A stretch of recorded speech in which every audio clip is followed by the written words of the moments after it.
I'm Steve Wilkerson, and I'm with Jim Saunders, Executive Editor of the News Service of Florida.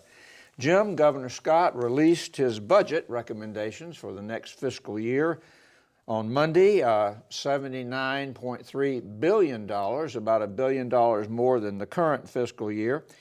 It included $1 billion in tax cuts, he estimates. He also includes $250 million for tax incentives to attract businesses to Florida.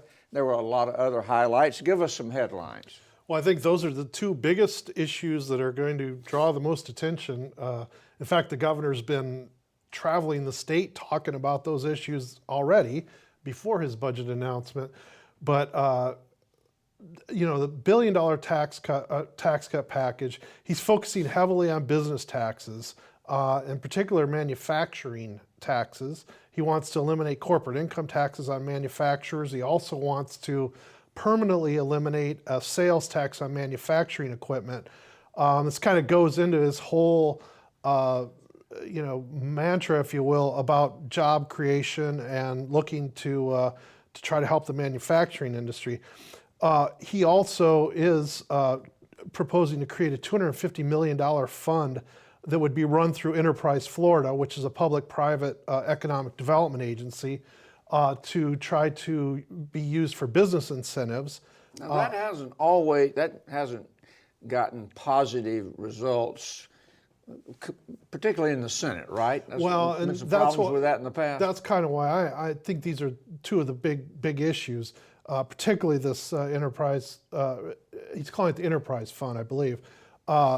But yes, the Senate has been very resistant to spending a lot more money than they already are on economic development projects. They basically say we've been spending a bunch of money and there is money still available. Why do we need to put more money into it? This became a big issue during the 2015 session this past spring. They were very resistant to some of the governor's proposals on economic development. And the governor has really ratcheted it up. Even in addition to this $250 million pot of money he wants to create, he has been going around the legislature, if you will. He's been going out to county commissioners, mayors, local officials, trying to build support for this his economic development proposals, which doesn't always sit well with the legislators, particularly the senators, who aren't really keen about the idea in the first place, and then they're probably getting pressure from their local constituents about it. So that's going to be a really interesting political issue to watch going forward. In terms of the tax cuts and some of his spending proposals, for instance, he wants to put more money into the K-12 education system and fulfill a campaign promise that there would be the highest per pupil funding in the state's history. But there's a lot of dispute out there about how much available money the state actually is going to have next year and in the succeeding years, and whether the legislature feels it can afford all these things that he's proposing. I do think it's also instructive, though, to remember that this is an initial step in the whole process. I mean, the legislature comes into session in January. It can throw his proposal in the garbage if it wants, and it sort of serves as a base for them to create a budget. But when it comes down to it, they're the ones who are going to negotiate the final budget.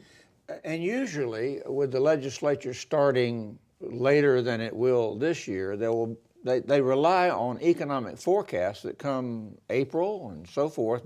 By that time, this session will be over. When are they thinking about, when will they get economic forecasts that they will base this budget on? Yeah, I'm not really sure because, as you said, the time frames have all been moved up. But I would think that they will get a forecast which will tell them how much money they have available probably early in the year before they really ramp up their budget decisions. There's a couple other things you might want to watch in this. Is that one of the ways he's talking about balancing the budget is to make fairly significant cuts in Medicaid funding for hospitals. Well, he's not necessarily saying some of it's cuts, but it would be to do away with expected increases, which has the effect of freeing up money for other things. And so that could be a fairly contentious debate within the legislature as well. I mean, the hospitals are huge Medicaid providers. There's been a lot of funding issues with hospitals, and the governor has been out there for months saying the hospitals are making too much money. So that could be there's issues like that that are going to pop up in the legislature and make the decision making potentially contentious on some of these issues.